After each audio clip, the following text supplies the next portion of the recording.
State University for the Voting Rights Town Hall here for San Diego County, hosted by our Secretary of State, Dr. Shirley Weber.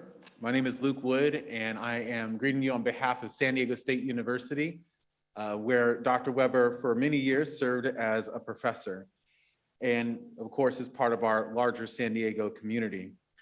We released our strategic plan during the midst of the pandemic, and it's called We Rise, We Defy: Transcending Borders, Transforming Lives. And the whole focus of the plan in our institution is really preparing students to reach their greatest potential. That's their potential in terms of the workforce and economic mobility for themselves, their families, and their communities. But it's also for their engagement in civic life and advocating for the things that they think are important from what they've learned and what's, again, best for them, their families, and their communities. And as part of that, of course, element of that is their participation in voting and the voting process.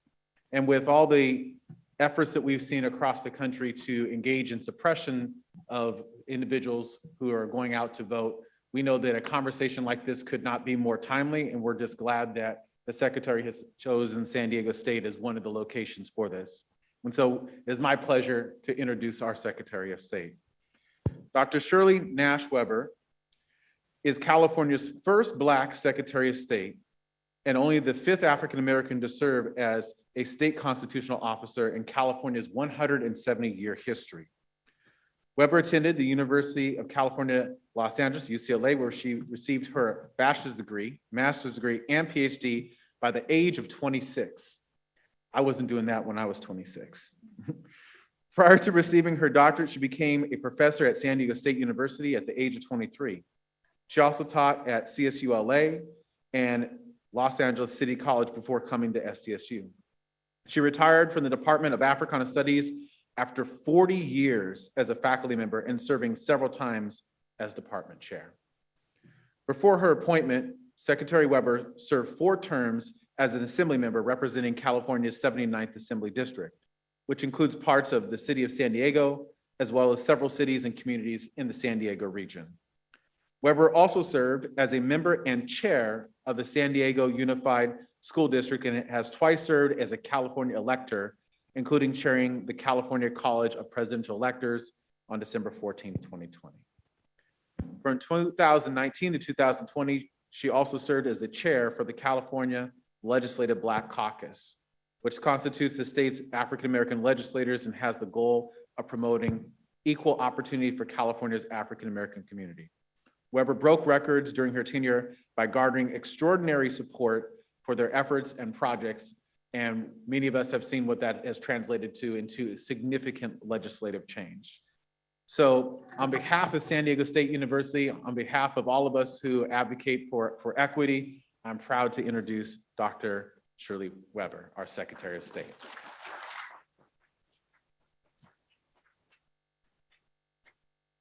Thank you, and it's great to be home, always. I spent more time here at San Diego State than any other place, and so I'm really always honored when I have a chance to come back. I want to thank our president, Dr. Luke Wood, the vice president, Dr. Luke Wood, for his introduction and for allowing us to and hosting us here on the campus today. As pointed out, I am Shirley Weber, California's first African-American to serve as Secretary of State. I'm also the first African-American south of Los Angeles to serve in the State Assembly. Prior to my election, there had never been an African-American serving in a state office. And actually, California has only had 2 constitutional officers in the history of California. One was Pete Wilson, and I am the other. And so San Diego has a ways to go in terms of representation. But the good thing is that we now have leadership in San Diego, and Tony Atkins, who's been our speaker, and our pro tem and others, and strong legislators who have worked very hard to make a difference. We thought about when I was chosen as Secretary of State and all of the things that were happening around the nation, I had a difficult time deciding if this is something I wanted to do, become Secretary of State, become the state's election officer, the official election officer of the state of California, as well as a host of other things. And I had to think hard and long about it because I had had a very wonderful career creating legislation that changed people's lives and that impacted the issues of social justice and in our communities. But I also realize that each one of us has a time that we have to have in order to be able to push agendas forward. And when I look at where we are in terms of the democracy in this country, one of the things I said when I was nominated in December of 2020, at the time I said, California is democracy and this nation's democracy is very fragile. And the press didn't know what I was talking about in December of 2020, when I talked about the fact that our democracy was fragile. And then January 6th happened. And they called me and said, you said our democracy is fragile, that it is broken and that people are trying to destroy it and to take it away. And even more recently, someone commented on the fact, and I'm blocking on his name right now. He was in the press the other day. He resigned from a CEO. He's a billionaire. And he says, this country is not designed for democracy. He lamented over the fact that women got the right to vote in 1920. He said that was wrong. And he has joined the new group now to talk about taking away voting rights and taking away people's right to vote. He did not think that every person should have a vote. And that's a tragedy of it, because the reality is voting is the American equalizer. I may be Secretary of State, I may have done all those things that Mr. Wood talked about, but in a democracy, I get one vote. My vote is not weighted based on my degrees or my position or how much money I have. I get one vote. And my vote is just as powerful as your vote, as someone that you don't like's vote, as someone who has no resources at all, who may be homeless. They have the right to have one vote in a democracy. So it truly is the American equalizer. And believe it or not, some people don't like that. In the last election, we saw over 80% of all of our registered voters voting in the election. Currently, we have 90% of all of those eligible to register, registered in California right now, because we have opened up the doors for registration. And so when people look at that and don't like it, they want to change the formula. They want to change the reality. They want to change the systems that we know. And so it is my responsibility, I believe very strongly, that it's my responsibility to fight that issue, that this is our time. We look at the civil rights era, we look at the past, and we think, those folks did it for us, how wonderful. We celebrate them, we celebrate King, we do all those things. But this is our moment. This determines what we believe, who we are, where we're going, and what legacy we give to our children. So I'm honored today as Secretary of State to raise these issues. As a professor at San Diego State, I always believed in knowledge, that knowledge was power, and that our students need to understand what happened with the Voting Rights Act in 1965, what it was really all about, and also what we're facing today and why it is so important that we all have a voice and have a vote. We have a great program for you today, and my staff, I want to thank them always in advance. They're floating around here, but they basically organized this. And a significant number of them, the vast majority, I think, are SDSU graduates. I think there are 5 of my staff people here, and 4 of them graduated from San Diego State. And so that's exciting for me that they're back home. We're going to start the program today because I want you to understand some of the folks who are participating in this. Many of them are not able to come to campus for physical reasons, but they wanted to be a part of this. And so I've asked 2 individuals who have been part of San Diego, who are in their 80s, late 80s and 90s, to give us some idea of what life was like. They are activists who worked here in San Diego. So it gives me great pleasure to introduce Pharaoh Brown and Kathleen Harmon, who we call living legends, who live here in San Diego, to talk about the issues and their accomplishments and the things that they fought for. And after that, we will have a panel discussion with questions from our virtual as well as an in-person audience. Most of our audience today is virtual, and so we definitely want to recognize the fact that there's so many of you who have signed up for this event. We wanted to keep it safe. We want to make sure that you were protected and they were protected, and they will have a chance to participate. So I have 2 longtime friends. One was responsible for me being hired here at San Diego State. Pharaoh Brown was really the first coordinator of Africana studies in 1972. And he was, prior to that, he was an activist with SNCC and CORE, and was arrested several times in San Diego for integrating lunch counters and jobs in the Bank of America and a host of other places. And of course, Ms. Kathleen Harmon has been a rock and a leader in the political parties of San Diego for many, many years, knowing every president there he was, but always as an advocate for us. So at this time, we will start a video, so you get a chance to hear from them before we begin our panel.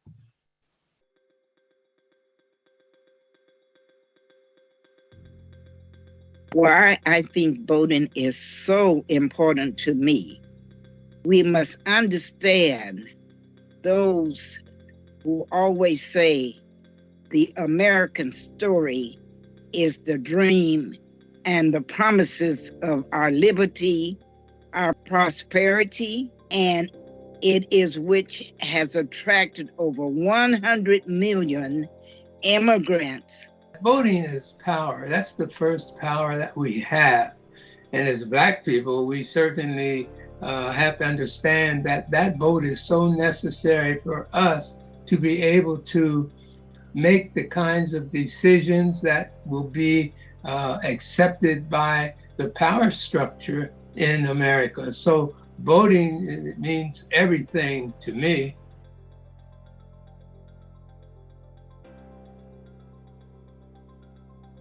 I started as an activist without knowing I was an activist in junior high school.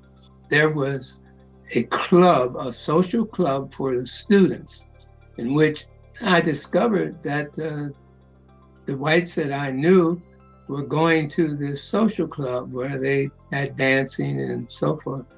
Well, I then discovered that we as Black people were not allowed to go in there. We were not allowed to be a part of it.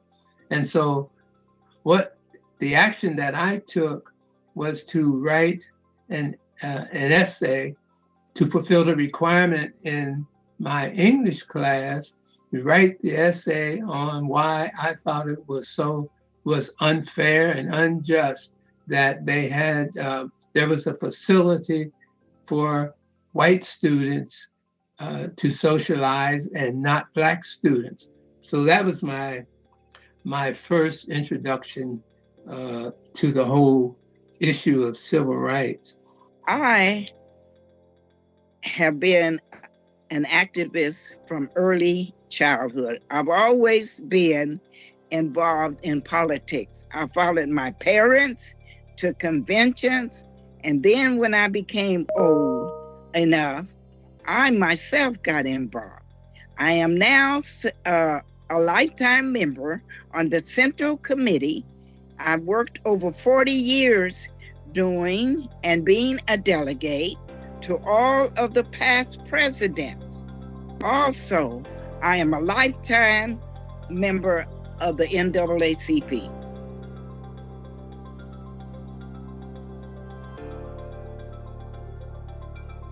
We need to make sure that we get the message out to as many people as possible to make sure that they understand that the voting rights issue is there. Some don't know it's even being discussed. We need to make sure that we have our friends, relatives, acquaintances registered and vote to support what we need to support. How do we build power?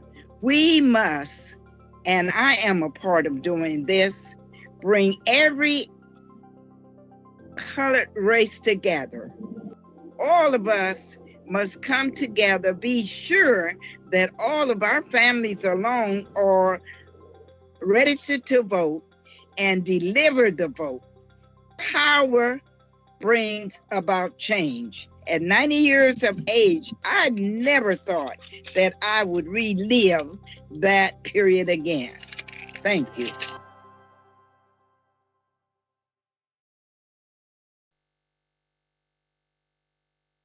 Good afternoon, everyone. And thank you so much for that wonderful introduction, Secretary of State, Mommy, Dr. Shirley Weber.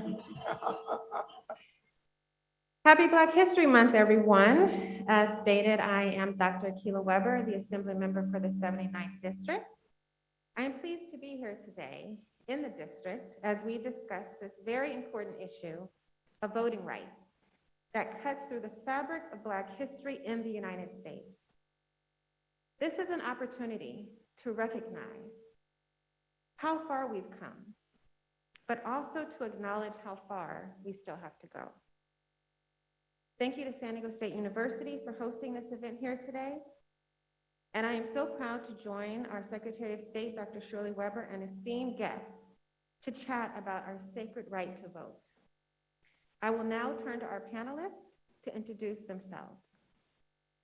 Buenas tardes. Good afternoon. I'm Isidro Ortiz. I'm professor of Chicano and Chicano Studies here at SDSU. This is my 35th year on the campus. I am also president of the board of an organization, Alliance San Diego, here in San Diego, that has been in San Diego active for about 10 years, at least over 10 years now. And so I have the honor and the privilege to serve as president of the board. Good afternoon. I'm Dr. Adisa Al-Kebulan. I am a chair and associate professor of the Department of Africana Studies. And I'll be brief. I just want, this is my 20th year at San Diego State. And just prior to coming to San Diego State, I had 2 opportunities to come to either San Diego State or Dominguez Hills. I met Dr. Weber and my decision was made. Thank you. Hello, my name is Dr. Jean Widener, and I am the chair of the Voter Empower Committee for the League of Women Voters here in San Diego. I was on the faculty of San Diego State before I retired about 10 years ago. So it's nice for me to come home and see campus, although it has changed a lot since I was here last. Yes. Hello, everyone. My name is Shaquille Moore, and I am not a doctor on this stage. I'm a 3rd-year communications major with a minor in digital and social media studies, and I am the vice president of external relations for Associated Students. And in my role, I deal with civic engagement and overall run the Rock the Vote initiative that we have on our campus to get students civically engaged and registered to vote. Well, thank you, everyone. Thank you to all the panelists for joining us today. I am going to jump in and start asking some questions, but I want to let everyone know who's in the audience, but also who's online, to participate in the discussion. If you have any questions, please put that in the chat because we will be taking online questions later on. And you can also engage in discussions with each other. So I just want to make sure that I have mentioned that. And also, I'm going to start off with specific questions for specific panelists. However, when that panelist has finished, if anyone else wants to jump in and answer or give their thoughts on that particular question, you are definitely more than welcome to do that. So I'm going to start with Secretary Weber. The basis of today's discussion is about the Voting Rights Act of 1965. To lay the ground and get us to a common understanding, can you please explain to the audience what the 1965 Voting Rights Act is? Well, thank you very much. And it's important that we understand the Voting Rights Act of 1965. It was one of the cornerstone pieces of legislation and efforts on the part by Martin Luther King to basically open up the voting franchise to everyone. And I say that because keep in mind, we had the right to vote as a result of Emancipation Proclamation in the 1860s. It was not about the right to vote. It was protecting one's right to vote, which meant that states have the ability to basically construct their own rules and regulations concerning voting. And as a result, prevented numbers of individuals from voting.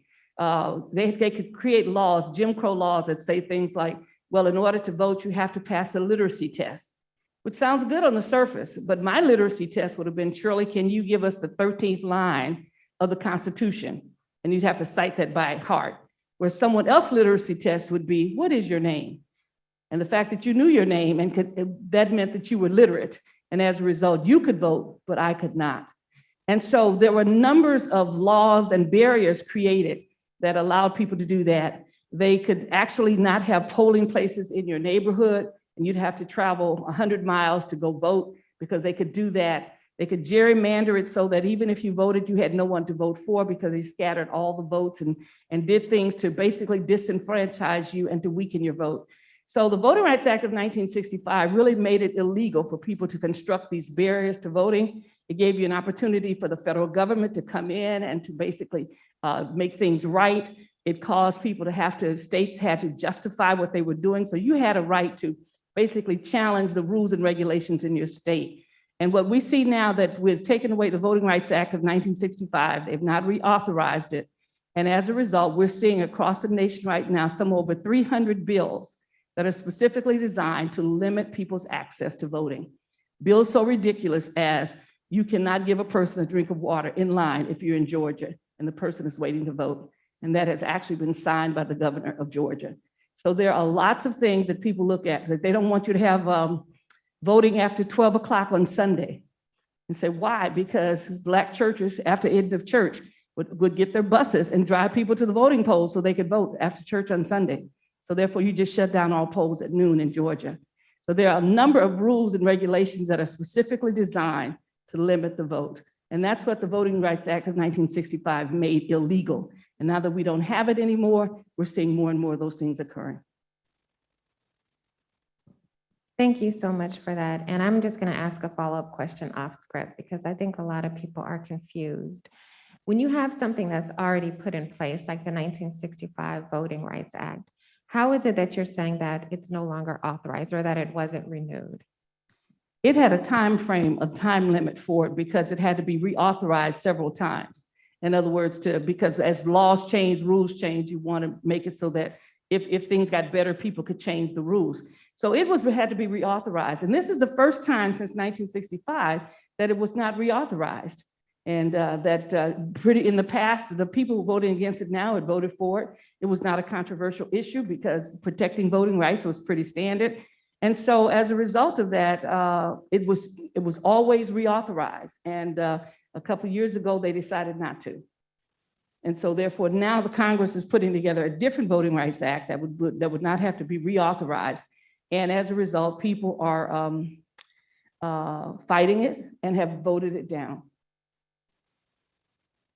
Thank you. Dr. Ortiz, how would you say that the 1965 Voting Rights Act affected voting across the nation? The 1965 Voting Rights Act increased voting by knocking down the barriers that had limited access to the polls, primarily on the part of Negroes or Blacks as they were called back then.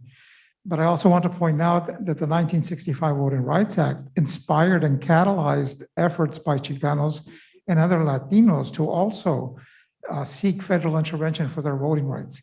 And the consequence of those efforts was the 1975 Voting Rights Act, which authorized the use of materials in federal elections in languages other than English. And so today in 2020, we still have that protection so that we've commonly refer to them as bilingual ballots, but they wouldn't exist had it not been for the impetus provided by the 1965 Voting Rights Act. And then later in 1982, Congress again acted, and this time they acted to protect both Black and Latino voting rights by making it easier to challenge discriminatory election methods, such as the use of at-large elections and gerrymandering.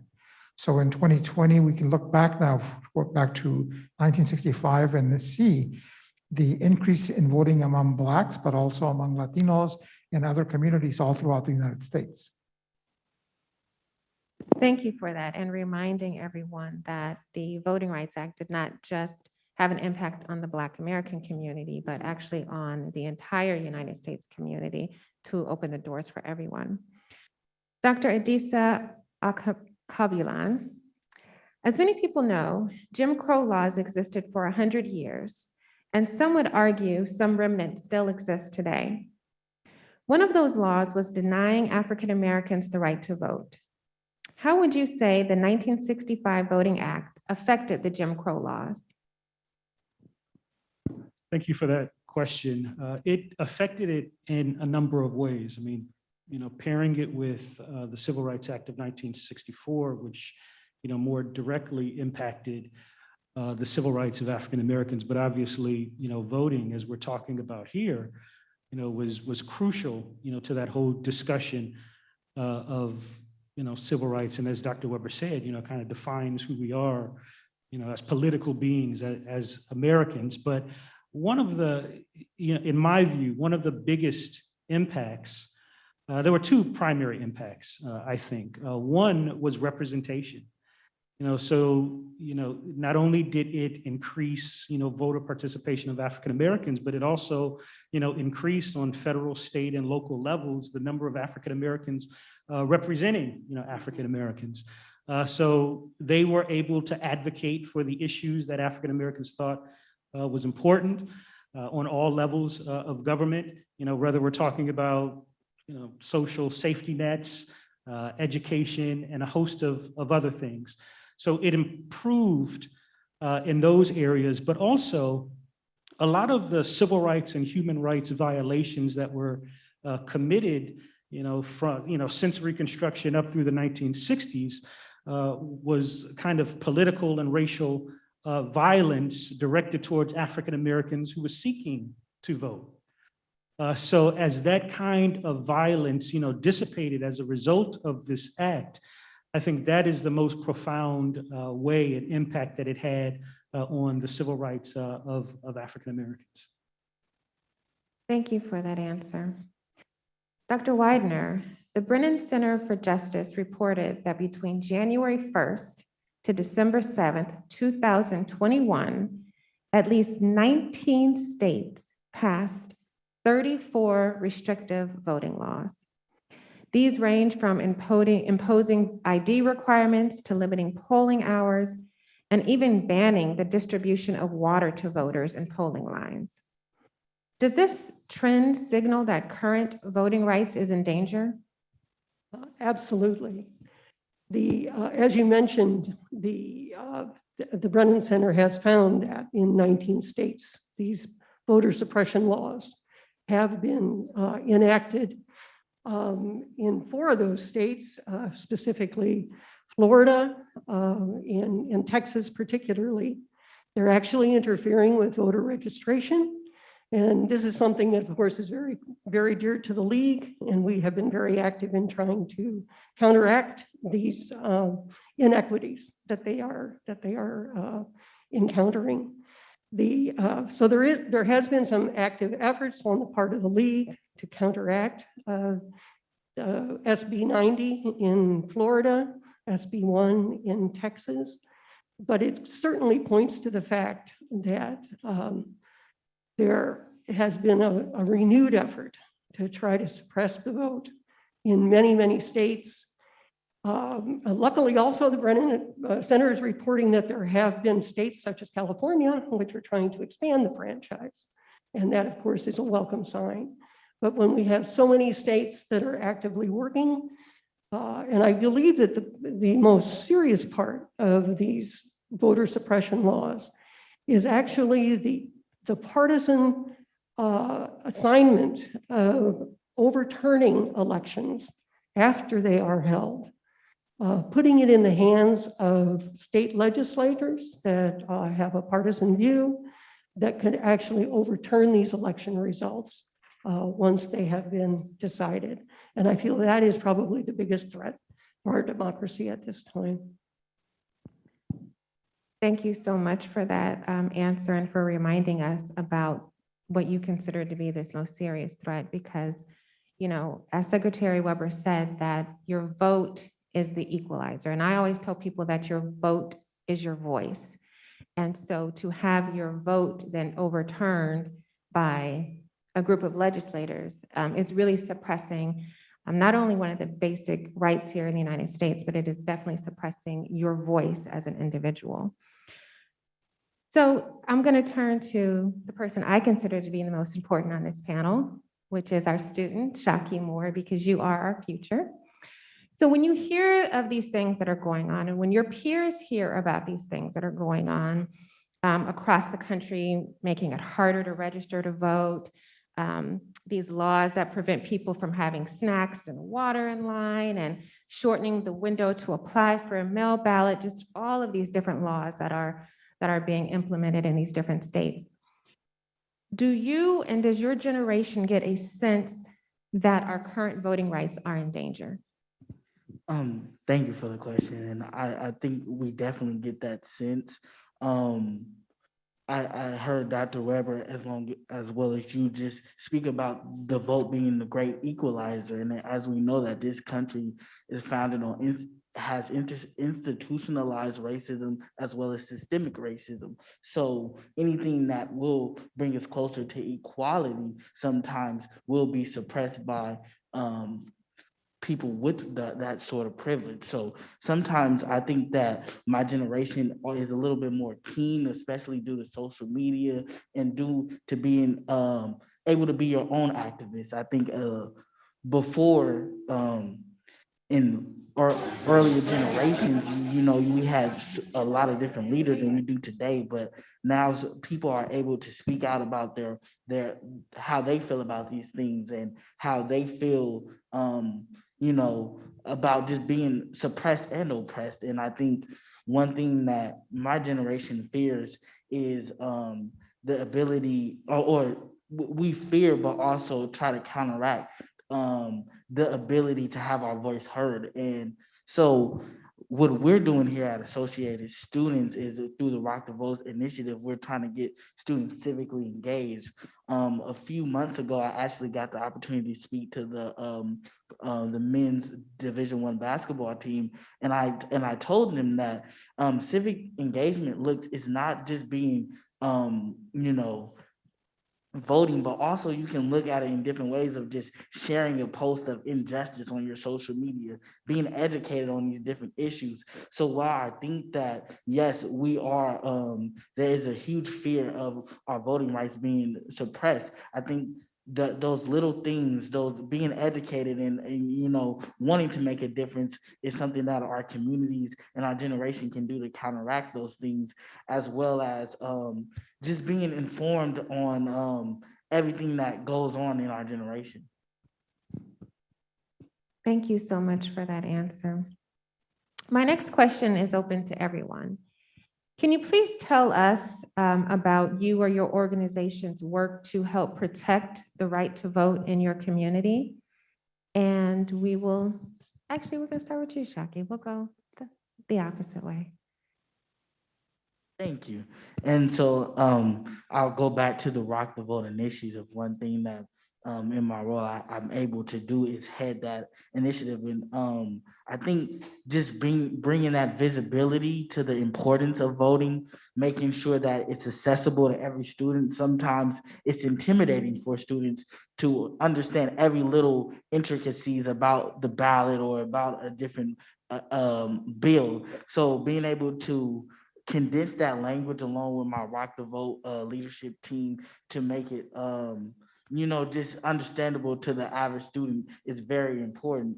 Also, I think the moving past just voting and just to being civically engaged is very important. That's been an initiative that I've wanted to push throughout this position. And so we've had town halls and panels where students were actively engaged in not only voting, but rights here and powers here that we have with our own administration on this campus. So I think those things, while they don't have directly to do with voting, it's indirectly affecting the ability of a student to understand their power and their voice, which will directly turn them into voting and doing their civic duty.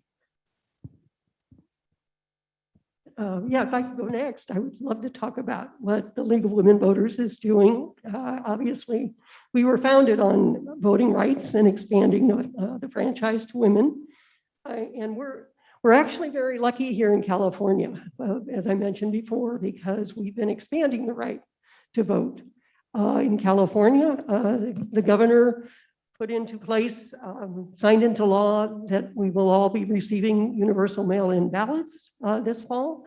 And that we're looking forward to working with the ROV in that regard.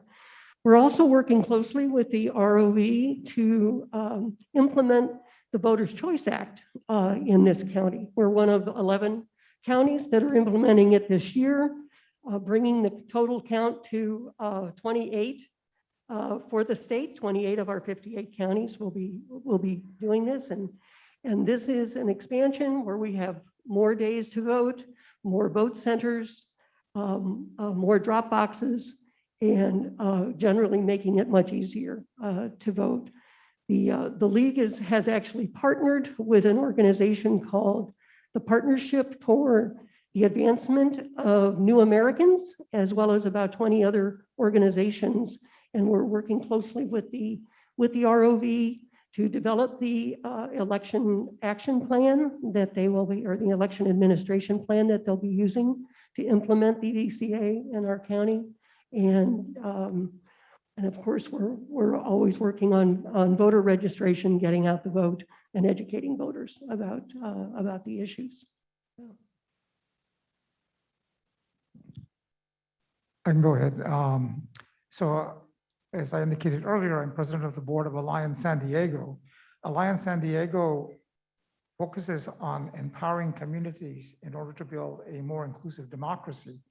It's a different kind of organization than previously has existed. It's a type of organization called a professional social movement organization, in that it doesn't have members, but rather it has a full-time staff that implements campaigns and carries out the work. And so the work involves doing outreach to voters, doing education, doing advocacy, as well as sustained communication, which is critical in terms of reaching certain types of voters that are sometimes called infrequent voters or low propensity voters. In addition, the organization, when necessary, also uses litigation, that is, files lawsuits. For example, we recently filed a lawsuit against the City Council of San Diego when it retroactively changed the threshold for an election that occurred in 2020. And so that litigation is pending. But the day-to-day work is carried out by a staff that's very young. In fact, most of them, I'd say, are in their 20s. And so an example of what they were able to accomplish, given under the leadership of Alliance, is that in the recent recall election, our staff activated a digital and social media voter education campaign 2 weeks prior to Election Day. It was designed to ensure that voters from across San Diego County, including low propensity voters, voters of color, and low-income voters, were aware of the resources available to them, balloting processes, and also polling locations. The campaign included communication strategies like mailers, social media ads, pre-roll YouTube ads, pre-recorded calls, and press conferences with messages drawn from throughout the community and also designed to reach all the people in the county. The outcome of those efforts was that over 1 million people were reached across San Diego County and became much more informed voters. Many of them, in fact, turned out to vote in the election. So we can actually see the concrete results. And the organization is successful because it draws on those communities that it seeks to empower in terms of the staff, the volunteers, and so on. And so it, in the process, again, is helping to curb the voter suppression that is we see nationally, voter suppression that targets the elderly, people of color, Native Americans, and also college students, which is not often known. There are certain states, for example, that have passed legislation that prohibit its having on-campus polling locations as a way of thwarting voting by college students, on the assumption that if college students register to vote and actually turn out to vote, they'll vote the same way as people of color, as the elderly and Native Americans. That is, they'll vote for liberal measures that will not benefit those who are seeking to engage in voter suppression. So the work of Alliance San Diego in this context, again, it's a national context, not just a local context, but you have, as someone has said, all politics is local. So you start locally and then you build outward. Thank you so much for that answer. So this next question is also open to everyone, but I would like to start with Dr. Akilah. How does knowing the history of the fight for voting rights inform your decision about voting and educating community members in future elections? That is a great question. When I hear that question, I think of something that Malcolm X said, and this is a paraphrase of what he said. Is he talked about, how of all the disciplines, history is our best teacher. And, for context, that was before the emergence of Africana studies. But, the point of it was that, history teaches us a lot. History guides us. I mean, our history and our culture ultimately informs everything that I do personally, But in a broader context, we must use history as a guide to whatever struggles that confronts us, but particularly this struggle with voting rights, because this is not something new. And I think a lot of people believe that, it is and are horrified. How could this country do this? And we should be, horrified. But we also must understand that this is a part of a continuum. And I think that when we know our history, we are better prepared to confront the modern day reiteration of a very old, difficult and painful struggle. So I think in those ways, history is important, but also we must honor and recognize our elders and our ancestors who sacrificed so much and were martyrs in the movement to secure voting rights. I mean, when we understand history, we understand that people died for access to voting. People were traumatized. People lost their homes. Their homes were firebombed. Their churches were firebombed. So when we understand that aspect of history, we understand the stakes that we're dealing with today. Does that kind of political and racial violence exist today on that level? Absolutely not. But it still, lets us know what our elders and ancestors had to deal with, at the sacrifices that they made. And again, sometimes sacrifice in their lives. So understanding this history is extremely important. Definitely. Follow It's up on open that? to anyone. Yes. I found it interesting that that particular question was one that actually came up in the trial that's ongoing in Florida right now, which is contesting SB 90. And the judge actually asked one of the witnesses, who was Northwestern University political science professor Tracy Birch. She said legislatures knew the proposed election law changes would adversely affect Black and Latino people more than white voters when they signed off on this legislation. And she said she had analyzed the legislation in the context of a chain of incidents of racial discrimination that has been unbroken since the post-Civil War era. She said it is the idea that what happened in the past both informs, influences, and shapes what happens in the future, both by way of setting up past policies instead of the policy today. Past politics and past policies shape ideology. So that was her response to the judge when he asked her why it was important to look at historical aspects of this Voting Rights Act. I think I would also, in addition to that, I would encourage everyone who's listening and those in the audience to really talk to your parents and your grandparents about voting rights and what it meant to them, because it becomes important. Sometimes we live in a bubble, and especially young folks, since we're here at the university, and we really haven't taken in very much what it means to be a voter and what legacy you stand on and how hard people fought to get the right to vote. We celebrate people like Medgar Evers without realizing he was killed because he was registering people to vote. And the power of that, and Cheney and Werner, who were students registering people in Mississippi, were killed and buried in a dam because they were actually registering young people to vote. And so when you think about that, and you say, well, wow, I didn't know voting was that powerful, that people had that level of resistance to vote for people voting. They do. And if you do that, then you understand, because you looked at it, then you understand why, as we approach this situation today, and people realize that, my goodness, 80% of the people are voting. Now, no one ever raised these issues when 30 and 40% was voting. When our communities didn't turn out to vote, people didn't say a word. They thought the process was wonderful, it was fair, it was just, because we were not participating in the process. Once we've opened up the franchise and we have a huge population, a diverse population of all kinds of folks voting, it changes sometimes the conclusion of what the vote says, but it also brings out those who want to stop it. who want to change it, who do not believe that everyone should vote, who don't believe in this concept that one person, one vote.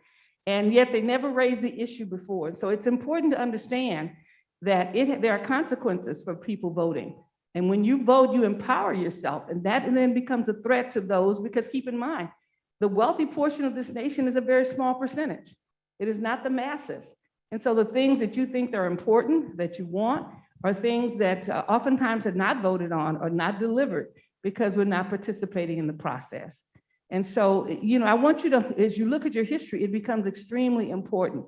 And those who could not vote had such tremendous desire to vote, such a tremendous desire to vote that they would sacrifice anything. Fannie Lou Hamer almost lost her life registering people to vote. She lost job after job after job as a sharecropper. Why? Because she was registering people to vote in Mississippi. And so it becomes important we recognize that. My grandparents in Arkansas never got a chance to vote. The Voting Rights Act of 1965 was passed after they died. And so my father's father and his mother, they never got a chance to vote in Arkansas. And my father never got a chance to vote until he was well up in his 30s and had moved to California. It was the first time he got a chance to vote. And he always told us that they can take everything from you, but if you have the right to vote, you have the right to choose those who will represent you. And it's only through that process you can protect your wealth and all the things around you. But without the vote, you have nothing to protect yourself. No matter how much money you have, no matter how much land, people can always create laws and rules and regulations and take them from you. So ask your ancestors, ask your family members about the concept of voting. Sometimes we don't share that with them, but it's really, really important. And to look at the history behind voting and how it has transformed oftentimes our communities. The number of elected officials in the South completely changed when people got the right to vote. Small towns that had majority African Americans or Latinos never could elect a city council member nor a mayor prior to the 1965 Voting Rights Act. It empowered them. There were more of them who were elected locally, and there were more of them who ended up in Congress and making decisions and raising issues for us. Because why? Because those individuals who never had a chance to vote now got a chance to vote. So it's important. Thank you so much for that amazing history lesson from the three of you. So there are ongoing efforts in Congress to protect voting access and prevent discriminatory voting practices. These are the Freedom to Vote Act and the John Lewis Voting Rights Advancement Act. It is reported that these voting packages together would create the most comprehensive voting reform law in decades. To anyone who'd like to start, why are these congressional voting rights bills so important? And what would happen if they don't pass? I like to answer from a student, Black student perspective. I'm 20 years old, and going off of Dr. Shirley Weber's sentiment of her last answer, I feel that, when we had such a luxury of knowing that we have the ability to vote and not really questioning that. And sometimes we get discouraged to even vote when there's a long 2-hour wait line, when we didn't know. Well, now we're knowing the past history of how hard our ancestors fought for this ability, and now to see in our current generation, in our current 2022, rights being suppressed and bills at the state level being passed to suppress rights of minority voters to vote is very alarming. So I think that, like Dr. Shirley Weber said before, the importance is of the utmost, because if these bills do not pass, our democracy is at stake. We lose that ability to have that one vote, the equality of being able to pick who will be representing us, and that is something that is very alarming. So I think it's very important that these bills are taken in heavy regard and are passed.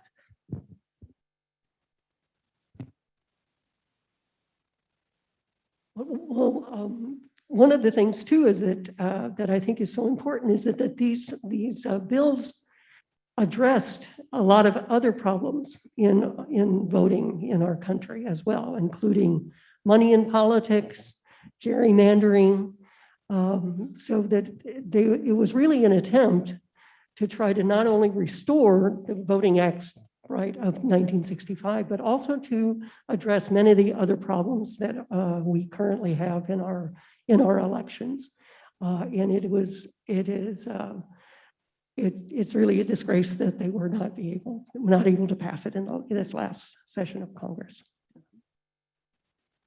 I think that if this bill didn't pass, it would demonstrate that America is not and has never been what it always says it is. When we consider that in 2020, as a result of the murder of George Floyd, there were months of protests all over the country. And as a result of those protests, we had all of these, kind of cosmetic changes across the country. Uncle Ben and Aunt Jemima got makeovers, and they started taking down Confederate monuments. And there was a lot of, lip service in terms of supporting, the Black community. But when this country is when this country is confronted, with doing, something substantive, a substantive policy change, and really not even a policy change, but reaffirming the right of all Americans to vote, and they drop the ball. They fail to live up to what they always said this country was. And those of us who are cynical about those kinds of things, it confirms, what we've already said. So I think that, first of all, a movement should have already begun, but I think that if it fails, we need to, reignite, a 1960s style movement with, different, tactics and strategies, but, just the notion that we must compel this government, this country, to live up to its ideals. So I think that it would be catastrophic if these bills do not pass. Thank you. You just, you said something that was so very important, that if we do not do this, it would prove that America is not and has never been what it said it was, not only to us, but to what we claim to be in the world. We are a democracy, and we try to influence other countries to become a democracy and allow for their citizens the right to vote, because we say, look at us, look at what we do. And so that was so powerful, but also so very true. We talk, California, we're blessed in so many different ways, right? And so we are, not only do we have rights for our voters, but we are expanding those rights under our Secretary of State. And so we won't have to worry about things on a local level or a state level. But how, if someone was interested in knowing how they can help out some of our sister states that are not so fortunate, understanding and recognizing that, their governors, their senators, their congresspeople will make laws that will impact us on a federal level. What would you say to someone who wants to know how they can help some of the neighboring states that aren't so fortunate as us here in California? Well, let me say, first of all, that I want to clarify the matter that California is still under threat with regards to people taking away our right to vote. We may not have a legislature that would actually author such bills. We don't, because they wouldn't get out of committee. So we don't have it coming from the legislature, but keep in mind, we have the initiative process in California, which we have folks who are taking out initiatives for people to sign concerning voter integrity and concerning ID laws and a host of other things that really would put a chill on people's right to vote and make it difficult for people to register to vote as well as to vote. So don't believe that we don't have any of those things. We do have that. We also have intimidation that occurs in some of our registrar voter offices. And I have 58 counties. I work with all the registrar voters, and we've had attacks on our registrar voters. We've had people who resigned, who decided not to continue their career. We have folks who we have to provide some level of safety for them because people know where they live and they intimidate them. We have some who try to engage in physical violence in some of our registrar voter offices. So even though we don't have those famous laws that everybody talks about because of the nature of our legislature, we still have people who would like to overturn our process. And so it becomes important for everyone, if you're confronted with an initiative to sign, you pay close attention to what you're signing, because you may be signing something that would put it on the ballot to do the same thing they're doing in other states. And what happens when it gets to the ballot, then they will dump millions of dollars into the advertisements on television so that you will vote for stuff that you think is good that turns out to do exactly what you would find appalling. So pay close attention. I just wanted to say that that is real in California. And as the Secretary of State, that stuff comes to my office all the time with new petitions, people gathering signatures. And if it gets to the ballot, then we're going to be involved in a real battle to try to retain what we have. So I just want to put that out there before we begin the other part of the conversation. That's a great reminder, Secretary of State. One of the reasons why I'm so proud of the League is because it is a national organization. So I know that by supporting it, I am supporting their efforts in all of the states to guarantee the right to vote for all of their citizens. And the League has been very active in lawsuits in Florida and Texas and Georgia, where they've actually signed on to challenge these new laws. And you might recall that in Texas, they claimed that there weren't enough resources to provide voter registration materials. And the president of the League of Women Voters there obviously insisted, and because of the publicity that surrounded that, the national publicity that surrounded that, they reported that they received 7,000 new voter registration blanks last week with apparently not any trouble, but no apology. So I would recommend that people vote or support these national organizations, including the League, that are working hard throughout the country. I think it's necessary to provide moral support to people in other states, but also financial support to organizations working in states like Georgia and elsewhere, if you can afford to do so. The candidates who are committed to preserving and protecting voting rights, those are ways by which we can, though we're in California, we can still hopefully have an impact. And in California, often we forget about the long history of exclusion that has existed. And so in the present period, we're kind of buffered from what's happening in other states, but that is not to say that California has not had a history of the denial of voting rights and exclusion. An example would be that from 1890 to 1970 in California, we had literacy tests. In order to vote, you had to be able to pass a test in English. And that automatically disfranchised thousands of people who were Spanish speakers in the state. We also had to pay poll taxes at one time in California to be able to vote. So what's happening in other states is not unknown in our history. And so that's a reminder that we need to continue struggling here and elsewhere. Thank you so much for those answers. Secretary of State Weber, I'd like to start with you on the next question. In what ways, other than voting, can citizens participate in the political process? Oh, wow. They say everything is political. So obviously you need to be engaged in some activity or some organization that has as a part of its efforts, the concept of representation.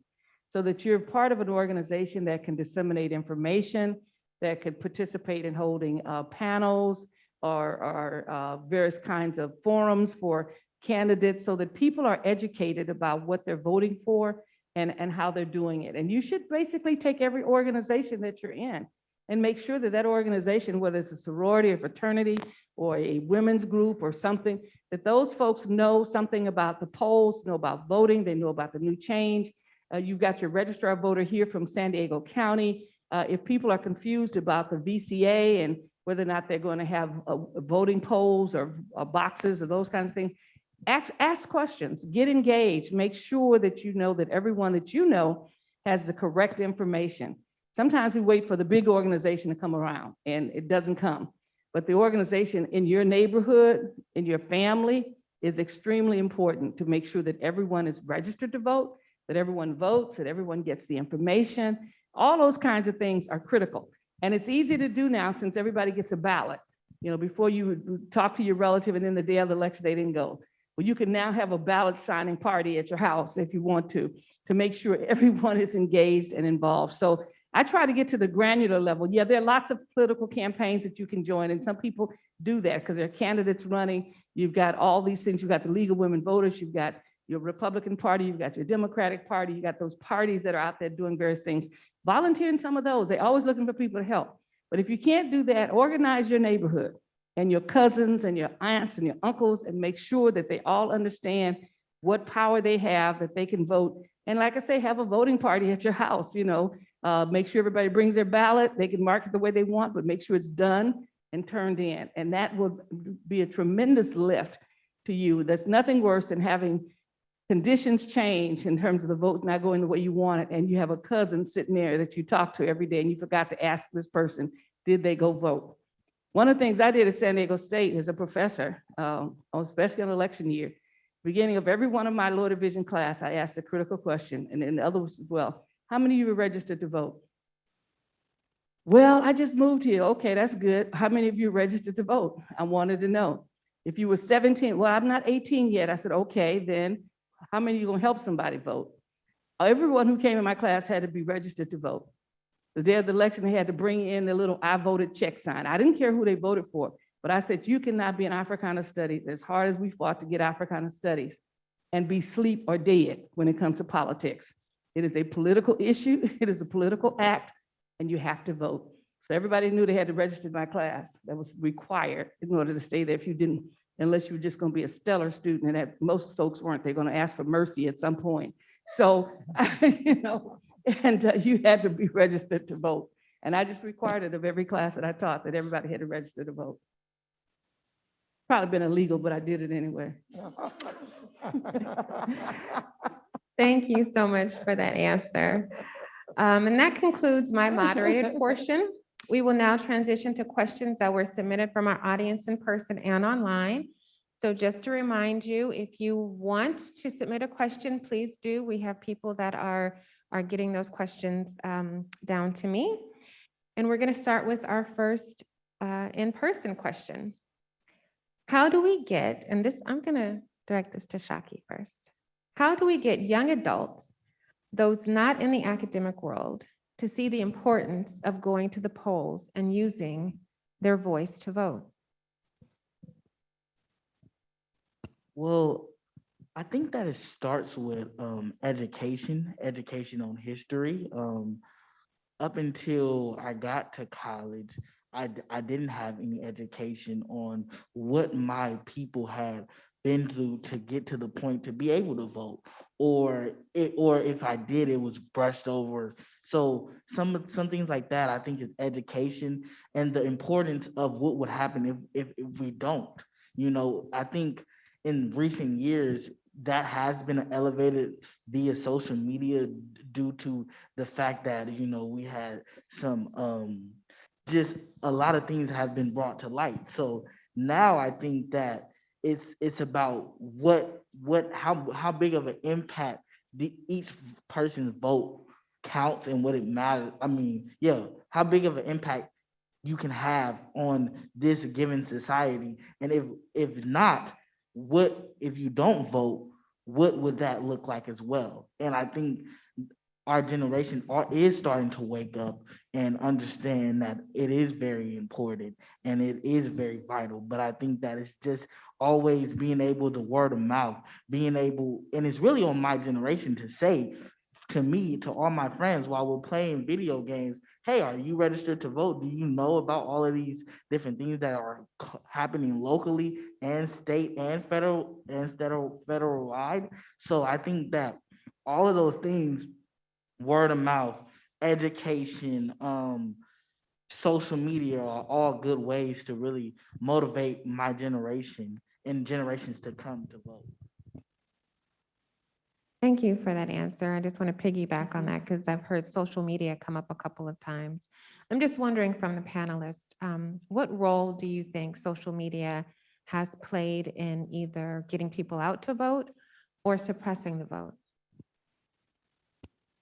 Well, I think it's done, both, unfortunately. I mean, social media can be a very, powerful tool, and it is a powerful tool, for both good and evil. But I'll focus on, the good. One of the things that social media can and has done, and it connects to the previous question, is that to get certain populations to vote, you have to, make things relevant to them. You have to connect them, to issues, rather than, personalities or, any particular political affiliation, so we have to, certainly do a better job in general in connecting, disaffected, populations who, might be, more apathetic, to understanding why, voting is important in the context of certain, social, or political issues. And social media can definitely help in doing that. But, on the flip side of that, social media has also been used to kind of, present, misinformation, hatred, division, and those sorts of things as well. Thank you for that. So I'm going to go to one of our online questions, and this is for anyone. Please explain the confluence of the Supreme Court's action that have gutted a portion of the 1965 Voting Rights Act.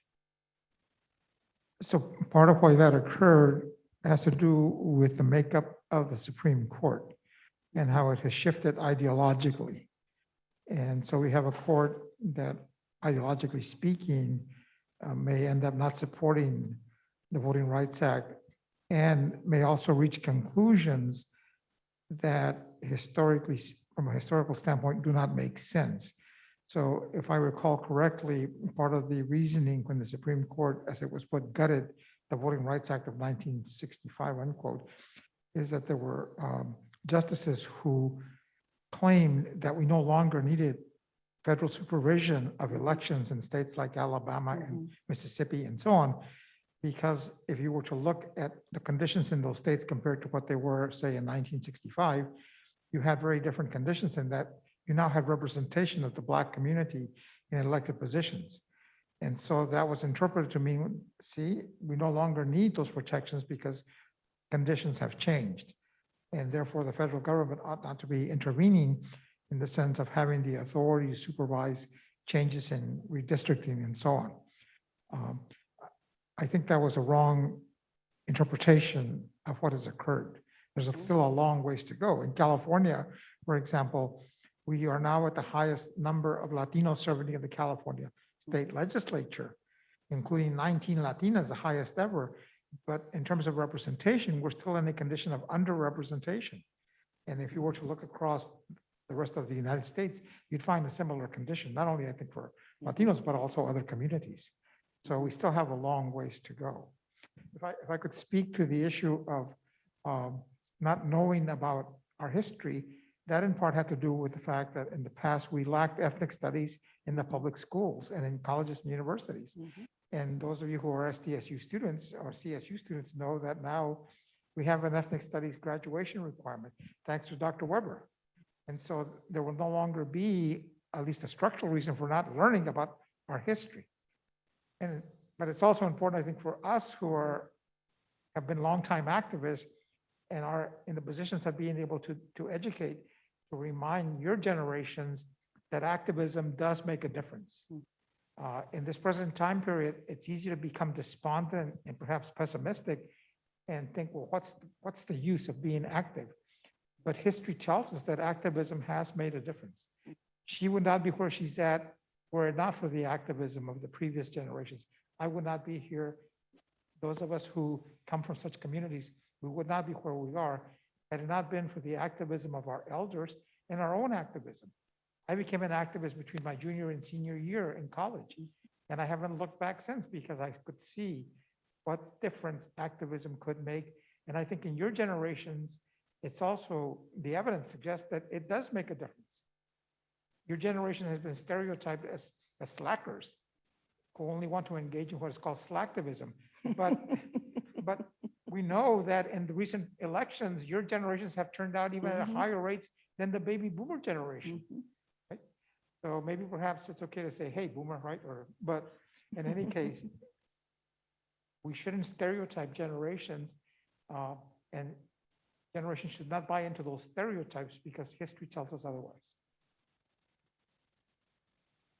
Thank you so much for that answer. And I also just kind of want to put a plug out. Yes, we do have the ethnic studies bill for our CSU systems, but this year in the legislature, we also passed ethnic studies for our high school requirements as well. So to your point, Shaki, at least here in California, we are definitely understanding the importance of education about all of the ethnic groups that we have and starting that early.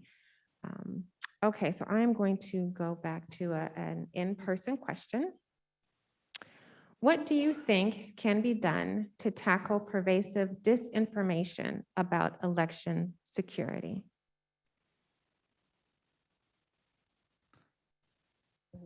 I defer to you, Madam Secretary.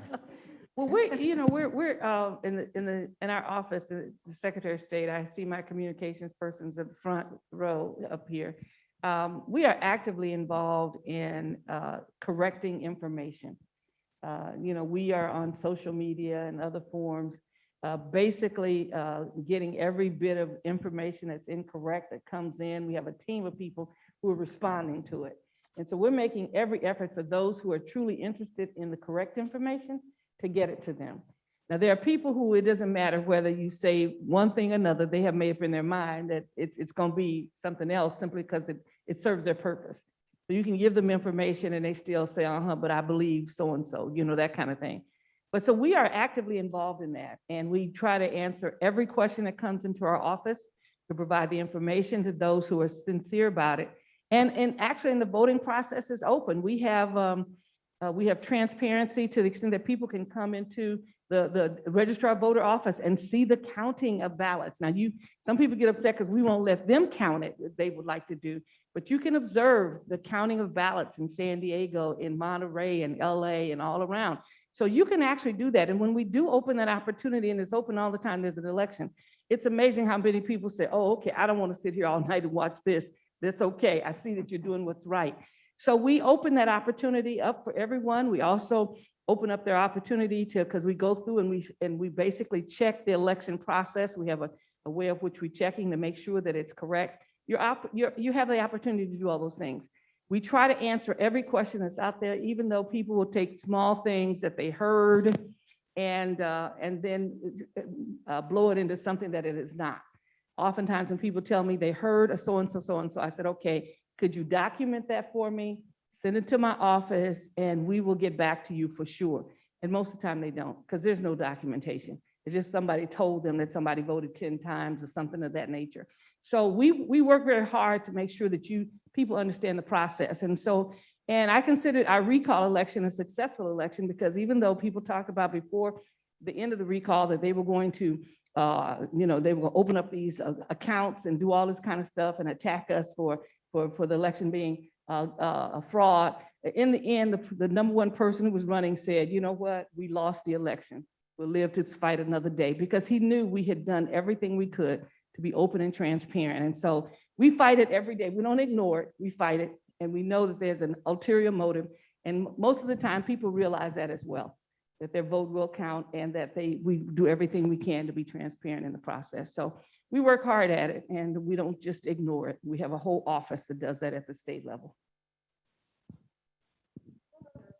One other aspect of this disinformation is that it started really when the Fair Doctrine Act was, I don't know if it was actually repealed, but it was ignored beginning in toward the end of the 1980s, which in the Fair Doctrine Act was what required our media to actually give both sides of a story. And unfortunately, with social media, that's now, disinformation is now on steroids. And it's not just misinformation, it's also active disinformation. Right.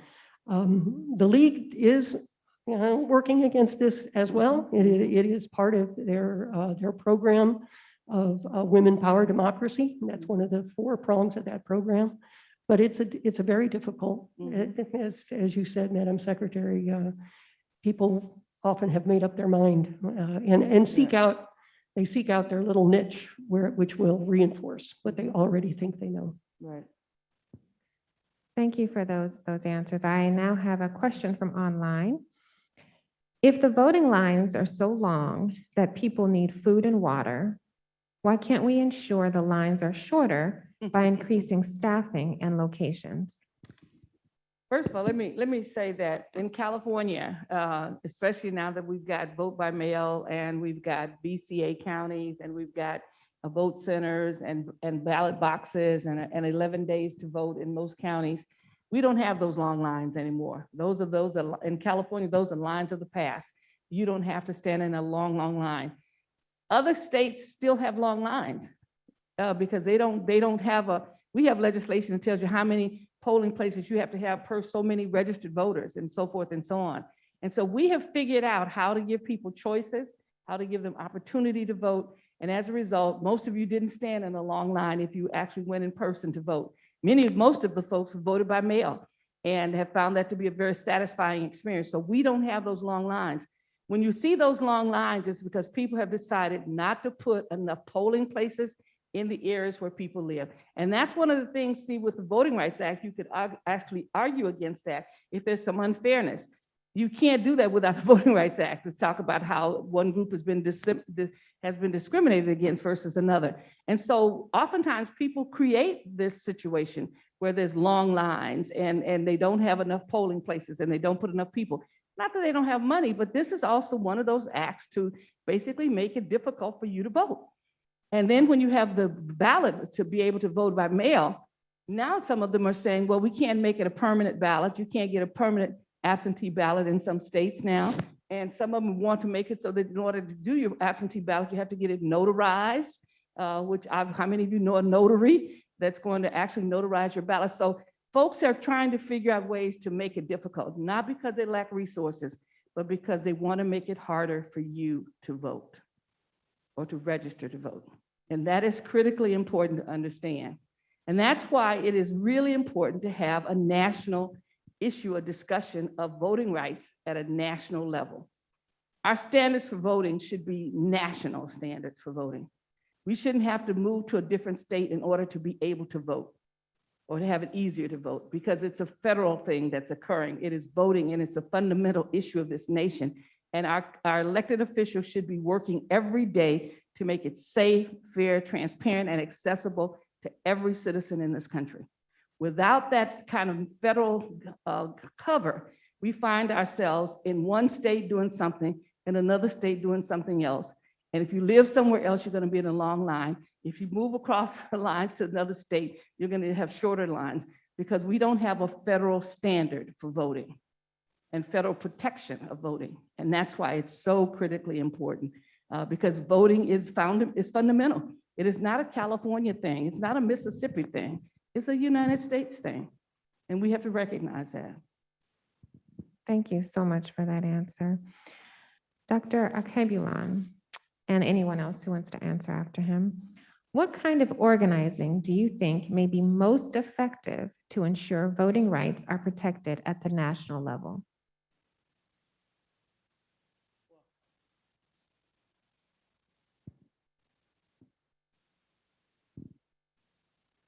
Well, I'll speak more, broadly about, organizing. I think that folks should organize around issues, specific issues, rather than around specific, ideologies or specific political parties. So I think that's, fundamental, and it goes back to an earlier statement that I made. It is crucial and fundamental for us to be connected to the political process. And we have to understand the issues at hand. So I think that a lot of times, folks are presented with these messages of, you have to vote. You have to register to vote, which is, you should vote. We obviously have to register to vote, but it's outside of, any kind of meaningful context. Well, why? Because these are the questions that people ask. Why should I vote? What am I voting for? So we have to be clear about, why folks should vote, what specifically are they voting for, and how it, particular issues impact their lives. And certainly when we're talking about voting rights,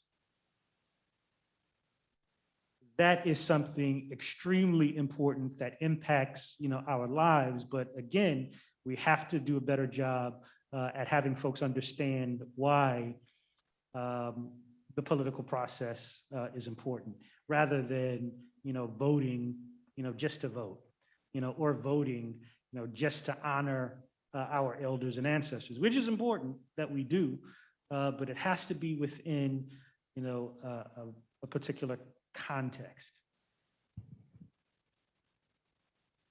Thank you for that answer. And that concludes our event. Time actually flew by. I would like everyone to please give a round of applause to our esteemed panelists this afternoon. Thank you all so much. I am actually going to now turn the rest of the program back to our Secretary of State, Dr. Shirley Weber, for her closing remarks. Thank you. Well, I want to thank all of you for attending today. Those who are here, students who came to hear it, those who are sitting in classrooms and watching us across San Diego, and of those across the state of California and beyond. I hope you enjoyed the conversation, and I hope it piqued in you the interest in knowing that there's something very important that's happening historically in this nation, and that you're a part of it, that the direction, whichever direction it goes, is going to impact your life and the life of generations to come. And that's why it's so extremely important that we have these conversations, and that you take from this conversation the opportunity to have a conversation with your friends, with your families, with your organizations, so that you are really a participant. Our democracy is always stronger when everyone participates. And so I want to emphasize that. One thing we failed to mention is that in the Secretary of State's office, we do have a large, robust education component and an election component as well. And a part of that is that we are out constantly supporting registrar of voters and supporting the right to vote, and supporting our students. Those of you who are students here, you have the right to vote. And we have a voting competition that occurs across the state. Next week, I'll be at Cal State Chico because they won the voting competition that took place during the recall. I think Fresno State won it for 2020's election. And what we do is your students are organized to see who they can register to vote, see how many of their registered voters actually go to the polls, and it's a competition that occurs across the state among young people. We also have competitions now among high schools, and California is unique in the fact that we can register students at 16 years old to vote. They can't vote till they're 18, but we can register them early. And so we're in high schools registering young people, getting them engaged early, also offering opportunities for them to work on the polls and work as poll workers and actually get paid on the day of elections. So because once you get engaged, you really become a participant in the process, not just for that moment, but really for your life. And so we register young people, we follow them so that when they get 18, they get a nice little note saying, guess what, it's your time. Now you get a chance to vote. And so we work with our high school students as well. So we do all of those things in our office. In addition to elections, I just want to let you know, my staff said I should tell you what Secretary of State does. The Secretary of State, first of all, is in charge of all the archives of the state of California. All of the records of California, all of the bills, the laws, the papers that governors have given, as well as organizations. And one of the things, and it's the oldest organization really authorized by the Constitution of California, the archives, and it's the responsibility of the Secretary of State. And so if you come to Sacramento, you'll get a chance to go in the archives and see all the history of California. We have worked very hard in the last year to make sure that our archives are reflective of all of California. So we have a number of issues that are raised concerning our Latino population, our Native American population, our African American population, our women, our API communities. So we have records of all those individuals. We have recordings of elected officials that are no longer have retired. So if you're interested in it, you can also access it through the internet. So I am in charge of all the archives of California. I'm also in charge of all businesses in California, all businesses registered with my office, as well as all nonprofits. And so we are actively involved in keeping all of the records for all of those. We also have, obviously, within our office, we have a technology department, a management department. We have a political reform department. So all the issues of political reform come into our office. And we have a legislative component for those who work in legislation. And we helped with legislation that directly affects elections. So it's a huge organization, close to 500 or 600 employees at the Secretary of State. Also want to emphasize that we have a lot of interns, and we have about 100 students who work for pay in the Secretary of State's office. So if any of you think at some point you'd like to participate or get employed by the Secretary of State for a short period of time, a semester, or for a year, we have paid interns in the Secretary of State's office. So you get a chance to see what the elections are all about and those kinds of things. I want to thank our partners today. I want to thank Africana Studies Department, Dr. Kathleen, for being a partner in this. We appreciate you being here and representing San Diego State and the Department of Africana Studies. I want to thank our Assemblywoman, Akilah Weber, and her staff who's here, who helped to put this together and work so very hard on it. I want to thank San Diego State Vice President Luke Woods and the San Diego State community for having us here. I love my panelists. I'm so glad to see you all here. I heard some exciting things. Dr. Kathleen from Africana Studies, Dr. Isidro Ortiz, longtime friend, as well as board member of the Alliance, as well as in Chicano Studies professor. Dr. Jean Widener, who is with the League of Women Voters. I always say if I ever really completely retire, I'm going to join the League of Women Voters because they do great stuff. And I keep saying that, and every time I get ready to retire, somebody recruits me for something else. I can't believe it. I've been wanting to be an active member of the League of Women Voters forever, and I keep getting recruited to run for something else or do something else, but I'm going to get there eventually. And of course, Shaquille Moore, thank you so very much. Our student, you give us hope that our whole institutions and our nation is in good hands because we have young people who can articulate the rationale for it. So I want to thank our San Diego State Audio Visual Services folks, our county registrar of voters here, one of the second largest entity in the state of California, for coming out and registering those to vote and giving information to all of you, and all of the students and the resources that are here in person, as well as the institution itself. Our next hearing is going to be on, it's going to be at Dominguez Hills, I believe, in the month of March. You can follow us online, and it will be concerning Prop 16, or 17. 17, yeah, Prop 17, which has to do with the voting rights of those on parole and the laws that passed and what it means. And we're going to have some folks who are involved, who are on parole and now can vote in California. So that's our next, we did our first hearing in Fresno. So we heard with Dolores Huerta and some others about some of the challenges in Fresno. We're here in San Diego State. That's our second one. In March, we will be at Cal State Dominguez Hills to talk about Prop 17 and the right to vote from ex-offenders, as well as those on parole, and they will be a part of the panel. So we encourage you to come and to follow us on Facebook and other places so that you can figure out where we are. We'll send you information on it. But we try to have these town halls because we think it's important that we get out in the community and we share with them information. And of course, they're recorded, so you can always take your friends back to our website and they can hear what you heard. Thank you so very much for coming. Appreciate you. And thanks for being here to all of you. Take care.